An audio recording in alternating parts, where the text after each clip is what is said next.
Hi, I'm Shania, and I'm a social media strategist and an online coach. We all know that Instagram is a super powerful platform for business owners and brands, and the way that Instagram is being used as a marketing tool is only going to become more and more common. But as the app continues to change, it gets harder and harder to keep up with what you should be doing and what you shouldn't be doing with your marketing strategy. So in this video, I'm going to give you some actionable steps that you can incorporate into your marketing strategy so you can dominate on Instagram. I know it's easy to get caught up in judging our success based off of the number of likes or followers we have, but I want you to take all of that and just throw it right out the window. Instagram is starting to hide the number of likes that your posts get, so in this video, we're just going to be focusing on what's going to make the biggest difference in both our day-to-day and long-term efforts. And remember that Instagram should be one of the many marketing tools that you've incorporated into your business, and not just the standalone method that you're using to build your entire business. Other important tools might be a website or an email list or anything else that you've monetized, such as a product or service. So what does my Instagram marketing strategy look like?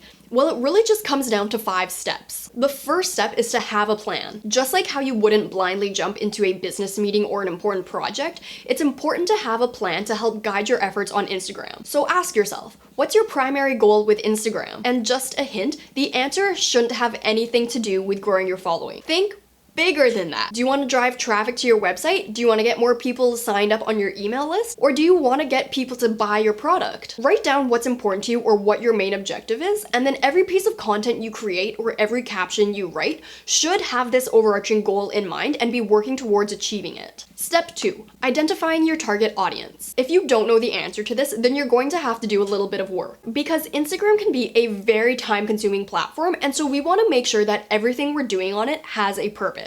Your target audience should be someone who's going to be your business's biggest fan. They're loyal to your business because what you offer is the solution to the problem that they're trying to solve. And having a crystal clear idea of who your target audience is allows you to build your entire business, message, product, and services around attracting this very specific type of audience. You might say that your target audience is women in their 20s and be ready to move on to the next step, but I want you to dig way deeper than that. You want to identify as much as you can about this person. So everything like their age, gender, education level, income, and hobbies. Is she the type of person who shops at Walmart or the type who shops at Nordstrom? Knowing this small detail can actually make a huge difference in the vibe of your content or in the language you use in your captions or even how you price your services. And this brings us to step 3, creating strategic content. Now that you know who your target audience is, you can start creating content that speaks directly to them. It should provide value and offer a solution to that specific person's problems. And the idea behind this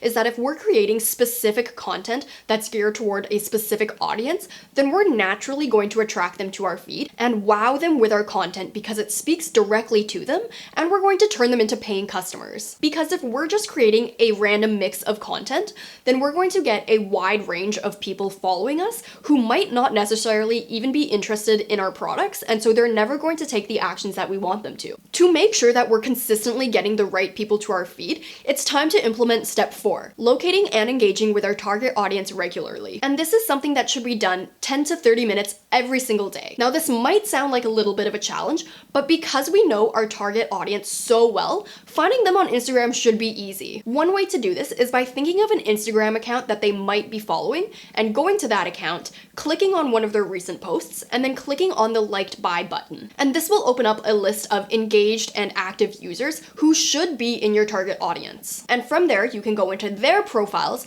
and leave a few likes and comments on some of their most recent posts. And what this is going to do is to encourage these people to come and see your feed. I'm a naturally curious person, and so when a complete stranger follows me or comments on one of my photos, then I just naturally click onto their profile just to kind of see who they are and how they might have found me. So when your target audience visits your feed, they're going to be so excited to see that your content speaks to them, because remember, in the previous step, we created a bunch of content that speaks directly to our target audience. Step 5, encourage meaningful activity. Getting likes and follows doesn't really mean that much if your audience isn't engaging with your content. Meaningful activity is when people click on your links, leave a comment, or send you a DM. And so probably the most common way in marketing to get engagement is by leaving call to actions in your posts. Ask your audience to do something that's going to support your primary goal or something something that's going to redirect them into another area of your business. For example, you could ask them to click the link that redirects them to your website, or you could get them to sign up for your email list. And so you can see that these actions are way more powerful and useful to actually building your business than just getting likes and follows. The more meaningful interaction someone has with you, then the more it helps build your like-no trust factor. And if you haven't heard this term before,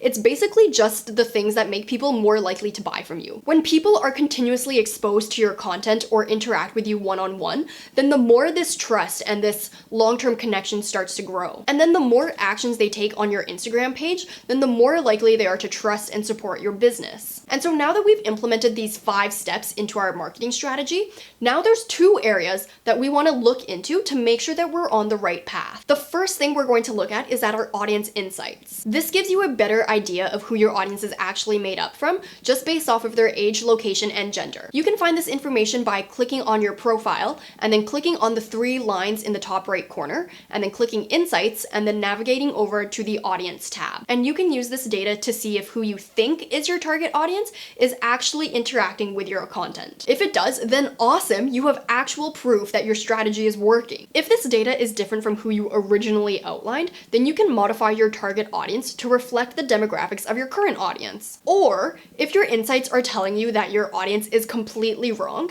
then consider changing your content or the captions you use to better reflect the audience that you do want to attract. And the second metric that we want to look at is the activity interactions. These are things like website clicks, post shares and saves, DMs, swipe ups, all of those things. These are important to track because remember, Instagram is the beginning of our marketing funnel. It's how you're going to funnel people into the other areas of your business. You don't want your followers to be stuck on Instagram and only engaging with your content. You want them to move throughout your marketing funnel and eventually turn into a paying client. And so again, you can check these in your insights, or you can check them on each individual post to see how many got the most shares or website clicks. If you want to be very precise with your marketing strategy, then you can take all of this data and put it into a spreadsheet so you can track your growth and so you can see what type of post, so whether it's an image, video, or text, which one of those is generating the most interactions and which type your audience likes the most. So those are my tips for creating a strong Instagram marketing strategy. I hope you guys liked this video. I hope you found it valuable. Leave a comment down below telling me if you like Instagram or YouTube marketing videos better. Other than that, make sure you subscribe to my YouTube channel so you don't miss any of my other videos, and follow me on Instagram so that we can connect. I hope you guys have a great rest of your day, and I'll see you next week with another video. Bye!